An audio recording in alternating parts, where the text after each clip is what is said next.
আরে আজকে যে কেন এত বোরিং লাগতেছে কিছুই তো বুঝতে পারতেছি না। হ্যাঁ আপু চল রাজু আমরা ওইটা রেসিপি বানাই। আচ্ছা ঠিক আছে তাড়াতাড়ি চলো। আরে মা কি হলো, চলো ওইটা রেসিপি বানাই। আচ্ছা ঠিক আছে তাড়াতাড়ি চলো তাড়াতাড়ি। হ্যাঁ হ্যাঁ এই তো আমরা উঠে পড়লাম। প্রথমে এই যে মরিচার গুঁড়োটা এখানে দিয়ে দিব, এরপর কিছু মশলা দিয়ে দিব, এগুলোকে ভালো করে মিক্স করতে লাগবে। এর জন্য এই যে লেবুর রস দিয়ে দিতে লাগবে। এই তো লেবুর রস দিয়ে ভালো করে মিক্স করে নিব। এখন তাড়াতাড়ি মিক্স করা শুরু করে দিই। এরপর একটু তেল দিয়ে দিব, তাহলে মিক্সটা আরো সুন্দর হবে। এই তো হয়ে গেছে, এখন চিকেনটাতে মাখিয়ে নিব ভালো করে।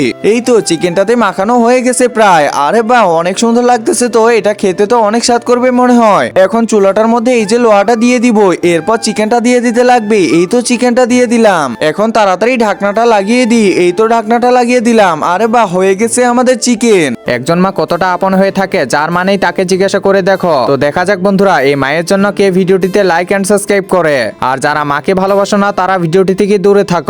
হ্যাঁ মা তাড়াতাড়ি চলো, আজকে তো আমরা খাবো চিকেনটা, তো আমরা পরোটা দিয়ে খাবো। এই তো পরোটা দিয়ে এখন খেতে লাগবে। আরে বাহ এটা তো অনেক মজা করতেছি।